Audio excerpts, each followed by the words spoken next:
شروع اللہ کے نام سے جو بڑا مہربان اور نہایت رحم کرنے والا ہے۔ السلام علیکم ورحمۃ اللہ وبرکاتہ۔ حضرت سہل بن سعد رضی اللہ تعالیٰ عنہ بیان کرتے ہیں، رسول اللہ صلی اللہ علیہ وآلہ وسلم نے فرمایا، بندہ جہنمیوں کے سے عمل کرتا رہتا ہے حالانکہ وہ جنتی ہوتا ہے، دوسرا آدمی جنتیوں والے عمل کرتا رہتا ہے حالانکہ وہ جہنمی ہوتا ہے۔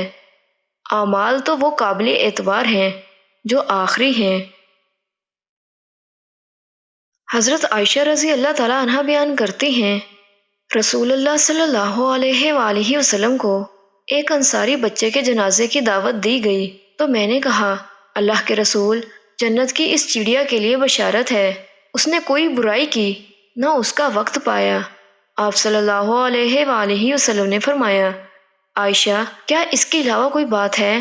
بے شک اللہ نے جنت کے لیے کچھ لوگ پیدا فرمائے، انہیں جنت ہی کے لیے پیدا فرمایا جبکہ وہ اپنے آبا کی پشت میں تھے، اور اسی طرح جہنم کے لیے کچھ لوگ پیدا کیے، انہیں جہنم ہی کے لیے پیدا فرمایا جبکہ وہ اپنے آبا کی صلب میں تھے۔ حضرت علی رضی اللہ تعالیٰ عنہ بیان کرتے ہیں، رسول اللہ صلی اللہ علیہ وآلہ وسلم نے فرمایا، تم میں سے ہر ایک کے جہنم میں اور جنت میں جگہ لکھ دی گئی ہے۔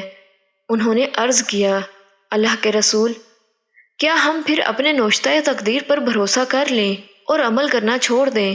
آپ صلی اللہ علیہ وآلہ وسلم نے فرمایا، عمل کرتے رہو، ہر ایک کو جس کے لیے اسے پیدا کیا گیا ہے میسر کر دیا جاتا ہے۔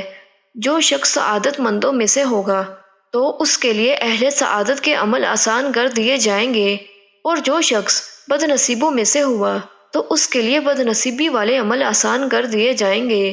پھر آپ صلی اللہ علیہ وآلہ وسلم نے یہ آیت تلاوت فرمائی، ترجمہ، جس کسی نے اللہ کی راہ میں دیا اور ڈرتا رہا اور اچھی بات کی تصدیق کی تو ہم بہت جلد اس کے لیے نیکی کی راہ آسان کر دیں گے۔